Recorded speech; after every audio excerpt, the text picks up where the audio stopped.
तमाम तारीफ़ें अल्लाह के लिए हैं, हम उसकी तारीफ़ करते हैं और उससे मदद और माफ़ी तलब करते हैं। हम पनाह मांगते हैं अल्लाह अज़्ज़ व जल की खुद की बुराइयों से और तमाम बुरे कामों से। जिसे भी अल्लाह की हिदायत मिले उसे कोई गुमराह नहीं कर सकता और जिसे अल्लाह ने गुमराह किया उसे कोई हिदायत नहीं दे सकता। हम गवाही देते हैं कि इबादत का हक़दार सिर्फ़ अल्लाह है और कोई उसका शरीक नहीं, और गवाही देते हैं कि मोहम्मद सल्लल्लाहु अलैहि वसल्लम अल्लाह ताला के बंदे और रसूल है, और अल्लाह अपनी सलामती भेजे अपने आखिरी नबी पर, उनके अहल व आल पर, उनके सहाबा पर। अस्सलामु अलैकुम वरहमतुल्लाहि वबरकातुहू। जो भी हक़ मैं आप लोगों के सामने पेश करूं वो अल्लाह ताला की तरफ से, और अगर मुझसे कोई गलती या कोताही हो जाए तो मेरी तरफ से और शैतान की तरफ से। अभी तक हम बैंक्स के बारे में लिए थे, और जितने कमर्शियल बैंक्स होते हैं सारे रिबा बेस्ड होते हैं। उनका जो लोन का सिस्टम होता है वो भी रिबा बेस्ड होता है, और कस्टमर्स को भी जो है क्या होता है, इंटरेस्ट दिया जाता है और रिबा दी जाती है। There is a concept called Islamic banking. इसको मैं लेती हूँ, ये भी कॉम्प्लिकेटेड है और इसको भी समझना बहुत ज़रूरी है। इसका कॉन्सेप्ट आजकल बहुत पॉपुलर हो रहा है, और वेस्ट में भी कुछ पीपल जो है ऐसे कॉन्सेप्ट को अडॉप्ट करने की कोशिश कर रहे हैं, क्योंकि इस्लामिक बैंकिंग सिस्टम काफ़ी सक्सेसफुल जा रहा है।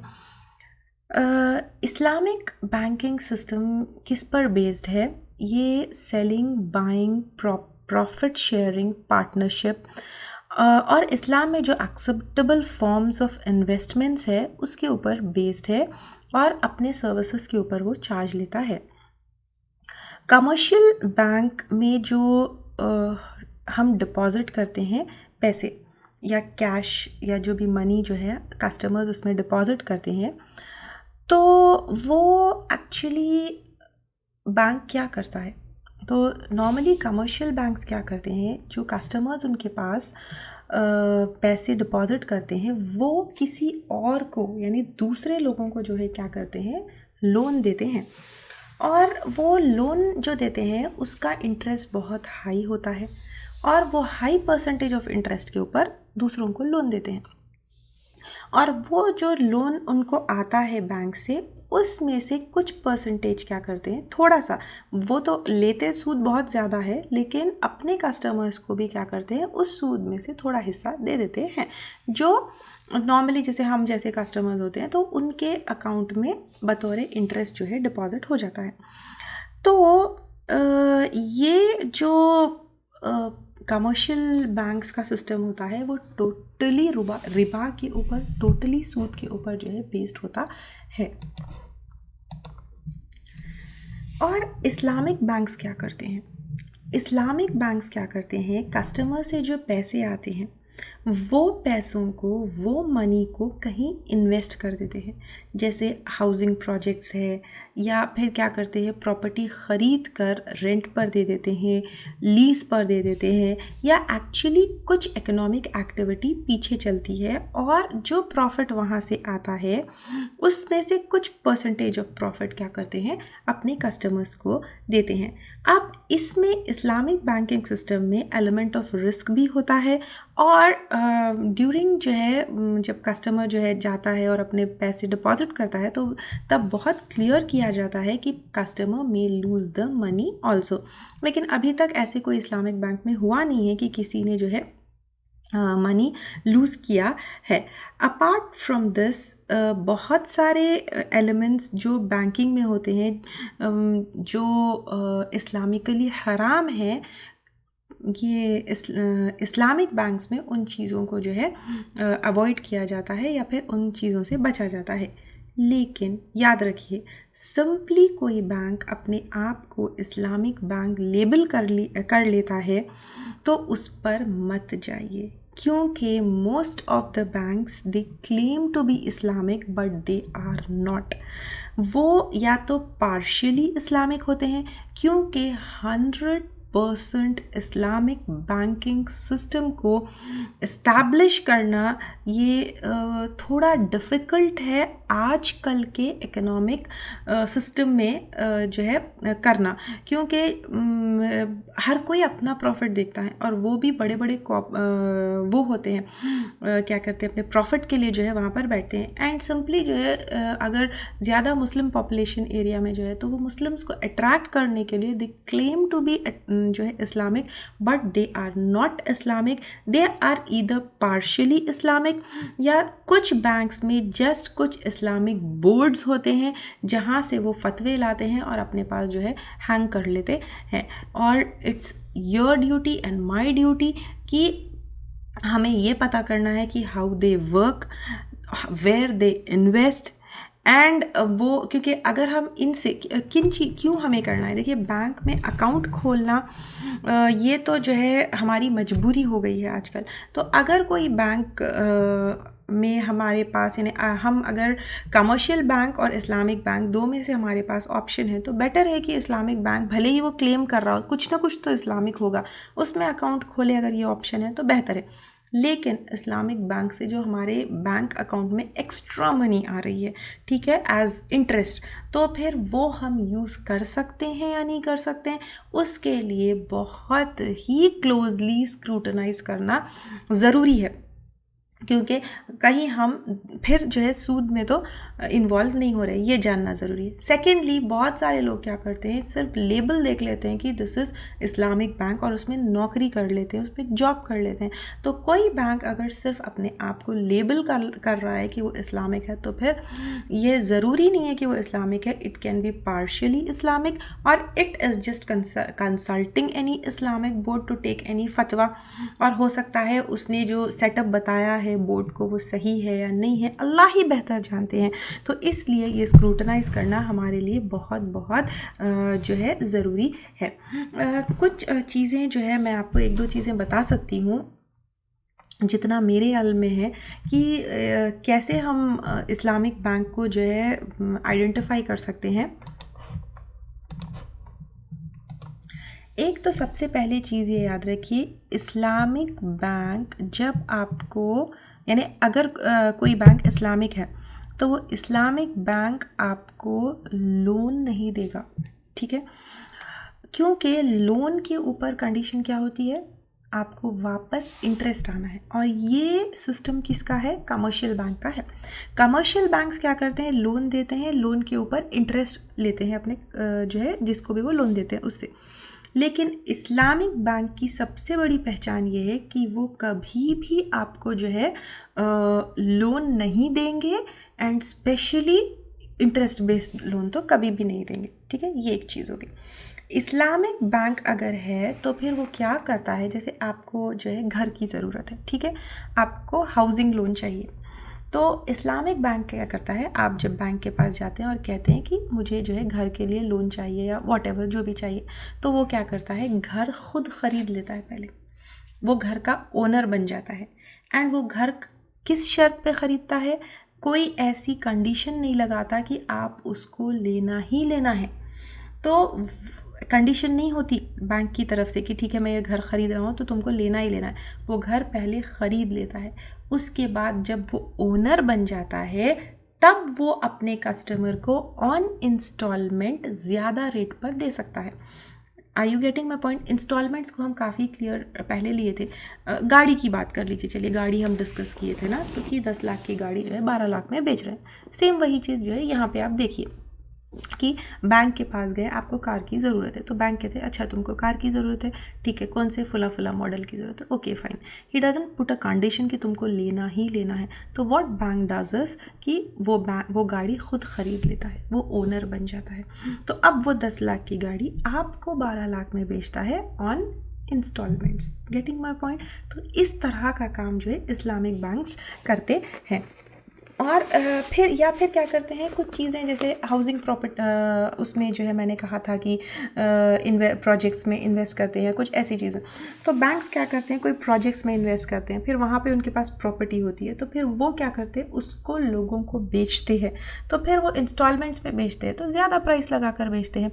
तो इस तरह जो है इस्लामिक बैंक्स करते हैं, लेकिन बहुत ही कम बैंक्स, हार्डली जो है मतलब मुस्लिम कंट्रीज़ में भी बहुत कम ऐसे बैंक्स हैं जो इन प्रिंसिपल्स के ऊपर और इन जो है रूल्स के ऊपर काम करते हैं। तो फिर ये चीज़ आपको देखना है और ये डिफरेंशिएट करना है, और सिर्फ लेबल पे आप जो है जाकर के इस्लामिक बैंक है उसका प्रॉफिट मत लीजिए, और ऐसे जॉब्स में ऐसे बैंक्स में जाकर जो है काम करना गलत है। देन क्रेडिट कार्ड यूज़ कर सकते हैं या नहीं यूज़ कर सकते, इसमें डिफरेंस ऑफ ओपिनियन है। कुछ उलमा ने कहा कि बिकॉज एग्रीमेंट इटसेल्फ में सूद है। अच्छा, क्रेडिट कार्ड का सिस्टम क्या है कि आप जो है क्रेडिट कार्ड आप कोई चीज़ ख़रीदते हैं, तो क्रेडिट कार्ड के ऊपर आप सामान लेते हैं जिसकी जो आपको बैंक को बाद में देना है या बैंक में बाद में आपको डिपॉजिट करना है। तो अब उसकी कुछ लिमिट होती है, 1 महीना या वॉटेवर एक डेट उसकी जो होती है। तो अगर वो डेट के अंदर आप जो है जितने पैसे की खरीदी किए थे उतना आप उसके अंदर डिपॉजिट कर दिए, तो फिर आपको कोई जो है मसला नहीं है। जैसे अगर आप 20,000 रुपये की ख़रीदारी करें, तो फिर आपको जो है वो टाइम लिमिट के अंदर अगर आप 20,000 रुपये आपके दे दिए तो फिर आपके ऊपर कुछ नहीं है। लेकिन अगर आपका टाइम लिमिट क्रॉस हो गया तो फिर जो है आपको उसके ऊपर सूद देना होगा। तो ये इस प्रिंसिपल के ऊपर या इस जो है रूल के ऊपर क्रेडिट कार्ड चलते हैं। तो कुछ उलमा के नज़दीक ये अलाउड नहीं है, क्योंकि एग्रीमेंट इटसेल्फ में जो है सूद है, तो फिर जहाँ पे भी सूद है उसके करीब भी जो है हमको नहीं जाना है। लेकिन कुछ उलमा ने कहा यूज़ कर सकते हैं एज़ लॉन्ग एज़ आप इंटरेस्ट पे ना करें, लेकिन बेहतर है क्रेडिट कार्ड्स को अवॉइड करिए, क्योंकि अगर कभी आपसे भूल चूक हो गई, कभी आप जो है पैसे जो है देना भूल गए, कभी गफलत हो गई, तो फिर आपको सूद देना पड़ सकता है, तो फिर अगेन आप गुनाह में फॉलो हो सकते हैं। और पहले ऐसा था, यानी कुछ टाइम पहले तक भी ऐसा था, कुछ ट्रांजैक्शन सिर्फ और सिर्फ क्रेडिट कार्ड से होते थे, लेकिन आजकल वैसा नहीं है, डेबिट कार्ड से भी ट्रांजैक्शंस हो जाते हैं, तो फिर इट्स बेटर कि आप उसको अवॉइड करें।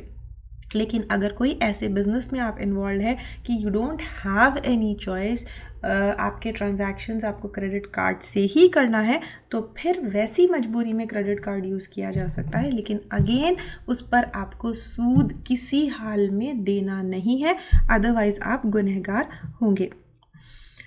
अगर कोई बैंक में काम करता है तो क्या हम उसके घर दावत पर जा सकते हैं, क्या उसके पास से गिफ्ट्स ले सकते हैं, और उसका गुनाह क्या उसके घर वालों पर भी होगा, जैसे उसकी बीवी है या उसका बेटा है।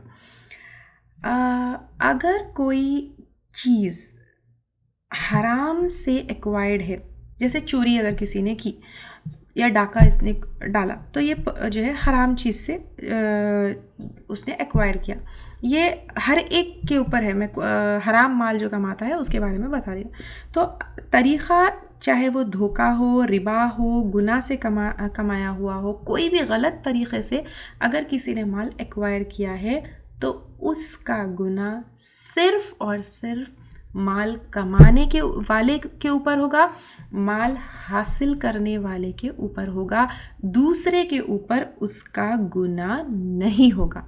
ठीक है, उसकी बीवी पर भी नहीं होगा, उसके बच्चे पर भी नहीं होगा, या उसके बच्चों पर भी नहीं होगा, और उसके घर वालों पर भी नहीं होगा। हालांकि बीवी बच्चों को चाहिए कि वो अपने जो है कमाने वाले से क्या करे, समझाए उसको, रोके उसको, हर तरीक़े से मनाए उसको, और आखिरी में जो है उससे कह दे कि we are going to leave you और वॉट एवर, बट उसका गुनाह सिर्फ और सिर्फ माल हासिल करने वाले के ऊपर है, दूसरों के ऊपर नहीं है।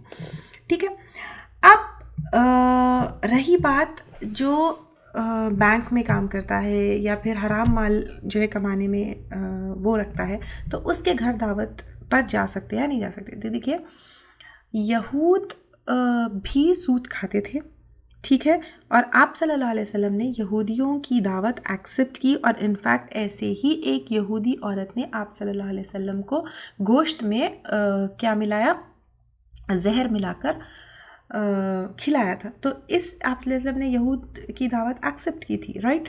तो इस दलील से उलमा का ये कहना है कि अगर किसी ने हमको दावत दी है तो हम उनके घर जा सकते हैं, उनके घर खाना खा सकते हैं, उसका गुनाह हमारे ऊपर नहीं होगा, वो सिर्फ़ और सिर्फ माल कमाने वाले के ऊपर उसका गुनाह होगा।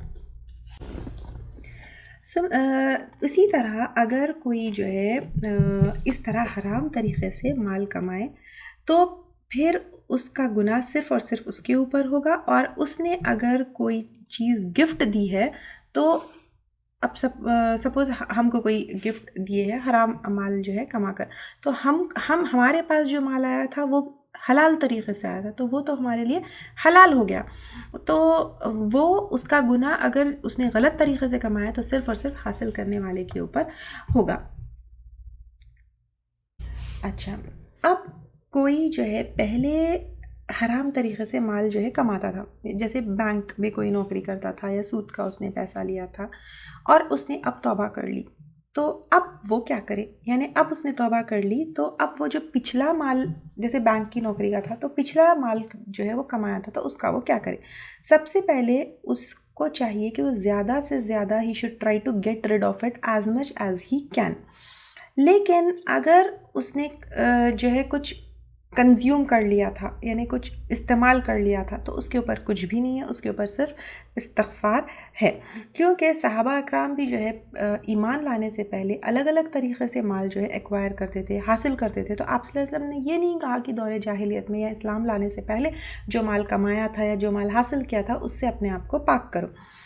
फिर तीसरा, कुछ ऐसे चीज़ों में उसने इन्वेस्ट किया जिससे उसको बिल्कुल अलग होना ये पॉसिबल नहीं है। जैसे उससे घर ख़रीदा था, एकोमोडेशन में उसने किया था, तो अब अगर विलिंगली वो सब कुछ जो है क़ुरबान करके अल्लाह की रज़ा के लिए अपने आप को उससे फ्री करना चाहता है तो it's very well and good and वो जो है तक़वे के क़रीब है। लेकिन अगर वो मुश्किल है तो फिर उसके लिए इस्तग़फ़ार काफ़ी है, क्योंकि पूरे का पूरा निकालना अगर ये कंडीशन होगी तो फिर उसके लिए इस्तग़फ़ार और मुश्किल हो जाएगा और उसके लिए सही ट्रैक पर आना मुश्किल हो जाएगा। ये स्कॉलर्स ने कहा है, इसके बारे में फ़तावे भी है। तो फिर उसको चाहिए कि जितना हो सकता है वो उससे अपने आप को पाक करने की कोशिश करे, लेकिन अगर नहीं हो सकता है तो इस्तग़फ़ार उसके लिए काफ़ी है। और इसकी दलील मैं यही दी थी कि सहाबा कराम जब ईमान लेकर आए थे तो पहले बहुत सारे गलत कामों से भी जो है माल हासिल किए थे, उनको नहीं पता था क्या हलाल है क्या हराम है, लेकिन आप सल्लल्लाहु अलैहि वसल्लम ने ये नहीं कहा कि पिछला जो भी माल है उससे जो है अपने आप को पाक करो। आई होप रिबा वाली टॉपिक आप लोगों के लिए क्लियर है। Let's speak about commercial insurance. ये कमर्शियल इंश्योरेंस में हर टाइप का इंश्योरेंस होगा, चाहे वो लाइफ इंश्योरेंस हो या फिर वो कार का इंश्योरेंस हो या फिर कोई भी चीज़ के ऊपर जो है इंश्योरेंस हो। सबसे पहले कमर्शियल इंश्योरेंस किसी भी चीज़ के ऊपर जो है करवाना और इंश्योरेंस कंपनीज़ में काम करना वो हराम है। क्यों हराम है? क्योंकि ये इसके जो है क्या पॉइंट्स आते हैं हम वो फ़िल्टर्स में लेंगे, ठीक है। आपको याद होगा कि किन फ़िल्टर्स से पास होना है कोई भी फाइनेंशियल ट्रांजैक्शन को जो है हलाल होने के लिए। सबसे पहले कमर्शियल इंश्योरेंस के अंदर गरर आएगा, एम्बिग्विटी आएगी, कोई चीज़ इसमें क्लियर नहीं है। सही मुस्लिम की हदीस है, अबू हुरैरा रज़ियल्लाहु ताला अन्हु फरमाते हैं कि आप सल्लल्लाहु अलैहि वसल्लम ने ऐसे कोई भी ट्रांजैक्शन से मना किया है जिसमें गरर इन्वॉल्व है। गरर क्या चीज़ है? रिस्क नॉट सर्टन, जो हो भी सकता है नहीं भी हो सकता है। जैसे हम पहले भी ले चुके थे कि ये पानी में की मछली तुम्हारी, या इस तरह की कोई चीज़ जो है जिसकी पॉसिबिलिटी भी हो सकती है नहीं भी हो सकती है, परचेसर को मिल भी सकती है नहीं भी मिल सकती है। गरर के कुछ हिस्से को बर्दाश्त किया जा सकता है, जैसे घर है तो उसकी फाउंडेशंस उसने एक्सप्लेन कर दी, लेकिन नज़र आ रहा है कि वो फाउंडेशन पे कितना बड़ा घर है, तो वो जो है कुछ बिल्कुल थोड़ा सा हिस्सा जो है उसका बर्दाश्त किया जा सकता है। लेकिन इंश्योरेंस पॉलिसीज़ टोटली बेस्ड होती है प्रोबेबिलिटीज़ के ऊपर, टोटली बेस्ड होती है गरर के ऊपर, जिसकी वजह से ये हराम हराम और हराम है। क्योंकि पॉलिसी बायर को पता नहीं होता है कि उसको मिलेगा या नहीं मिलेगा। हो सकता है एक इंस्टॉलमेंट के बाद एक्सीडेंट हो जाए और पूरा का पूरा अमाउंट मिल जाए, फुल पेमेंट हो जाए, या फिर ऐसा भी हो सकता है कि फुल पेमेंट के बाद कोई एक्सीडेंट नहीं हो और उसका पूरा पैसा जो है डूब जाए। कुछ लोग जो है कहते हैं कि इंश्योरेंस हलाल है, ये कोऑपरेटिव सिस्टम है, ये नहीं है। मैं इसको भी इंशाल्लाह ताला जो है आगे लूँगी इंशाल्लाह। लेकिन आप ख़ुद देखिए, इंश्योरेंस की जो कंपनीज़ होते हैं वो कभी भी ऐसी चीज़ के ऊपर आपका इंश्योरेंस नहीं करेंगे जहाँ पर उनको पता है कि उनको पेमेंट करना उनका सर्टन है। जहाँ पे पॉसिबिलिटीज़ है, जहाँ पे कंडीशन ऐसा होता है कि पॉसिबिलिटीज़ बिल्कुल नहीं है, पता ही नहीं होता है कि होने वाला है या नहीं होने, तभी वो इंश्योरेंस करते हैं। इसका एक एग्जांपल दे दें, कोई डेथ बेड के ऊपर है, उनका वो लाइफ इंश्योरेंस करेंगे? कभी भी नहीं करेंगे, क्योंकि उनको मालूम है कि इसके जो है मरने के इतने चांसेस हैं। तो इंश्योरेंस पॉलिसी उसी चीज़ के ऊपर होती है, या इंश्योरेंस उसी चीज़ के ऊपर होता है जहाँ पे सर्टन नहीं होता कि ये होना है या नहीं होना। तो वो 100% जो है किसके ऊपर बेस्ड है, वो गरर के ऊपर बेस्ड है।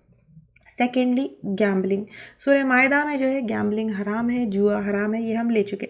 यानी कैसी गैम्बलिंग है? आप जो है पेमेंट करें, मिल गया पूरा मिल गया, नहीं मिला पूरा नहीं मिला, अगर हो गया तो बहुत ज़्यादा भी मिल सकता है। खुद इंश्योरेंस कंपनीज कहते हैं कि इट्स लाइक जुआ, चांस है, मिल भी सकता है, नहीं भी मिल सकता है। इंश्योरेंस में रिबा नसिया और रिबाल फद्ल दोनों जो है इन्वॉल्व है। कैसे? रिबा नसिया कैसे इन्वॉल्व है और रिबाल फद्ल कैसे इन्वॉल्व है? रिबा नसिया क्या है? आप जो है थोड़ा अमाउंट दिए और आपको ज़्यादा अमाउंट मिला, ये रिबा नसिया है। आप थोड़े जो है पे करें और कुछ एक्सीडेंट हो गया या कुछ ऐसे हालात हो गए कि आपको कंपनी से ज़्यादा मिल गया, तो फिर रिबा हो गया। रिबाल फद्ल, करेंसी टू करेंसी आप जब दे रहे हैं, hand to hand on the spot होना है, लेकिन आप इंस्टॉलमेंट अब दे रहे हैं, आपको बाद में पैसे मिल रहे हैं, तो फिर ये रिबाल फद्ल हो गया। तो इस तरह दोनों टाइप्स के जो है इसके अंदर रिबा जो है इन्वॉल्व है। देन गबन, फिल्टर्स में आप देखिए पूरी चीज़ें इसके अंदर आ रही है। गबन कैसे? इंश्योरेंस कंपनीज जो है अनलॉफुली गबन करते हैं, लोगों को का पैसा अनलॉफुली लेते हैं। उनका मेन एम यही होता है कि सामने वाले पार्टी को कैसे पैसे ना मिले। According to a German expert, only 2.9% of what people pay to insurance जो है companies that come back to them, यानी सिर्फ 2.9% पैसा जो है लोगों को वापस मिलता है। अब आप देखिए, जैसे ही कोई एक्सीडेंट होता है, कुछ भी होता है, तो इंश्योरेंस कंपनीज कहीं ना कहीं से बहाना ढूंढते हैं, पूरे चीज़ें केस स्टडी करते हैं और उनके एक्सपर्ट्स पूरा ये देखते हैं कि किस तरह उनके क्लाइंट को पैसे ना मिले, तो ये गबन में आता है। तो ये सारी रीजंस की वजह से इंश्योरेंस कंपनीज इंश्योरेंस करवाना हराम है और इंश्योरेंस कंपनीज में काम करना हराम है। कार इंश्योरेंस भी करवाना हराम है, लेकिन अगर आपकी कंट्री में ऐसा कोई रूल है कि you can not run a car without insurance, तो फिर ये आपके ऊपर गुनाह नहीं है। लेकिन जब आप कोई इंश्योरेंस पॉलिसी सेलेक्ट करते हैं तो लोएस्ट स्कीम की जो है सेलेक्ट करिए, जिसमें आपको कम से कम पे करना है, भले ही आपको रिटर्न्स कुछ भी नहीं आए। तो फिर ऐसा करना है। यूजुअली क्या करते हैं, इंश्योरेंस पॉलिसीज़ जब लेते हैं तो हम देखते हैं कि इसमें हमारा फ़ायदा ज़्यादा कैसा होगा, हमको ज़्यादा पैसे कैसे मिलेंगे। तो फिर ये अगर हमको जितना हम पे किए उससे ज़्यादा पैसे मिले तो फिर वो हमारे लिए रिबा हो जाएगा। तो फिर इंश्योरेंस पॉलिसी अगर आपको जो है लेना है या फिर आपकी मजबूरी है इंश्योरेंस किसी मामले में करवाना, कार के मामले में या घर के मामले, जितना हो सके अवॉइड करिए, क्योंकि ये लेना और देना हराम है। और किन बेसिस पर हराम है ये हम अभी ले लिए, तो जितना हो सके अवॉइड करिए। लेकिन अगर आपकी कंट्री में जो है ये ज़रूरी हो जाता है या फिर ये कंपलसरी हो जाता है, तो उन हालात में लीस्ट पे जो है देने वाले पैसे, जो छोटी पॉलिसी होती है उसमें जो है आप अपने पैसे डालिए, ठीक है। और अच्छा, अगर कोई एक्सीडेंट हो जाए या अगर कोई जो है मामला ऐसा हो जाए तो क्या हम इंश्योरेंस कंपनी से क्लेम कर सकते हैं पैसे? देखिए, एक तो ये है कि आप सिर्फ उतना लीजिए जितना आप पे किए। आप जितना पे किए उससे ज़्यादा मत लीजिए, ठीक है? आपका जितना अमाउंट है तो उतना अमाउंट जो है आप वापस ले लीजिए। हेल्थ इंश्योरेंस क्या वो करवाया जा सकता है? सबसे पहले हर तरह के इंश्योरेंस से हमें बचना है। हेल्थ इंश्योरेंस दो कंडीशंस में ली जा सकती है। एक, you are compelled to take it, यानी बास कंट्रीज़ में ऐसा है कि हेल्थ इंश्योरेंस आपको करवाना ही करवाना है, उसके बगैर गुजारा नहीं हो सकता है। तो जब जो है आपके ऊपर ज़बरदस्ती है तो फिर करवा सकते हैं। और कुछ कंट्रीज़ में without insurance you can not afford to pay the bills and it is very difficult to get the medical facilities. तो इन हालात में क्योंकि ये आपके ऊपर मजबूरी है तो तब जो है ये करवाया जा सकता है। कुछ लोग क्या करते हैं, इंश्योरेंस को अलग अलग तरीक़े से हलाल बताते हैं। कुछ कहते हैं कि ये कोऑपरेटिव है, कुछ कहते हैं कि ये म्यूचुअल सपोर्ट का नाम देते हैं और उसको जो है हलाल बताते हैं। आप नाम उसको कुछ भी दे दो, चाहे कोऑपरेशन का दे दो, चाहे म्यूचुअल सपोर्ट का दे दो, लेकिन इंश्योरेंस का नेचर नहीं चेंज होता है। जैसे मैं आपको अभी बताइए, गरर है, गैम्बलिंग है, इसके अंदर रिबा नसिया और रिबा अल फद्ल दोनों इन्वॉल्व है, गबन भी है। तो फिर इन चीज़ों की वजह से इंश्योरेंस हराम हो जाता है और कई इंश्योरेंस कंपनीज जो है इसको उसके अपने साथ में अकॉर्डिंग टू शरिया कंप्लायंसेस या अकॉर्डिंग टू शरिया रूल्स ये जो है लेबल लगाते हैं। लेकिन अगर इसमें गरर, गैम्बलिंग, रिबा और गबन इन्वॉल्व है तो ये नहीं हो सकता है। Many of the companies they are just fooling their clients by giving जो है शरिया का नाम। मैं आपको आगे इंशाल्लाह ताला नेक्स्ट सेशन में लूँगी कि कोऑपरेटिव इंश्योरेंस और म्यूचुअल कोऑपरेशन के लिए जो इंश्योरेंस होता है उसके क्या जो है कंडीशंस होंगे, वो इंशाल्लाह ताला नेक्स्ट सेशन में लूँगी। यहाँ पे एक छोटी सी बात जो है मैं करके आज का सेशन एंड करूँगी। एडिशनल वारंटी बाय करना, ठीक है, वो भी रिबा में आता है। एडिशनल वारंटी बाय करना, मैं एक मोबाइल का आपको एग्जांपल लेती हूँ, ठीक है। अगर वारंटी मोबाइल के परचेस के साथ है तो दैट इज़ अलाउड, ठीक है। जैसे मोबाइल के परचेस, आप एक मोबाइल ख़रीदते हैं तो कंपनी वाला कहता है इसके साथ जो है 1 साल की वारंटी है। 1 साल के अंदर अंदर अगर आपका जो है मोबाइल ख़राब हो जाता है तो फिर आप कंपनी के पास आके आप उसको रिपेयर कर सकते। उसके बाद क्या करता है, दिस इज़ हलाल क्योंकि वो आपको परचेस प्राइस के साथ मिला है, ठीक है। लेकिन उसके बाद क्या करता है, दे ऑफर यू समथिंग मोर। वो करते हैं कि 3,000 रुपये, 4,000 रुपये आप एक्स्ट्रा पे करिए। तो उसके बाद क्या होगा कि अगर इसमें कोई डिफेक्ट आएगा, इसमें कोई डिफेक्ट आएगा, इसमें कोई डिफेक्ट आएगा, तो फिर वो इतने पीरियड ऑफ टाइम के लिए आप अगर वो करेंगे तो फिर हम उसको वापस करेंगे। या फिर 1 साल की वारंटी आपके फ़ोन के ऊपर ख़त्म होने के बाद अगेन एडिशनल वारंटी आपको 3,000, 4,000, 5,000 रुपये जो है पे करके आपको लेना है। तो फिर ये हलाल नहीं होगी, ये हराम होगी, ये भी रिबा में आएगी क्योंकि आप 300 रियाल दे रहे हैं, फिर उसके बदले जो है आप क्या कर रहे हैं, ज़्यादा आपका जो डैमेज होगा वो लेंगे। फिर इसके अंदर भी गबन भी आता है, गरर भी आता है।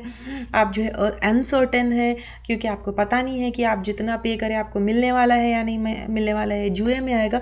तो फिर इस तरह एडिशनल वारंटी बाय करना किसी भी सामान के ऊपर ये भी हराम है। I hope this is clear. अल्लाह ताला हमको जो है हलाल माल कमाने और हलाल माल इन्वेस्ट करने की जो है तौफीक अता करे और हर हराम से जो है हमको दूर कर दे। आमीन। व आखिरु दावाना अल्हम्दुलिल्लाहि रब्बिल आलमीन। सुब्हानकल्लाहुम्मा व बिहम्दिका नशहदु अल्ला इलाहा इल्ला अंता नस्तगफिरुका व नतूबु इलैक।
Oh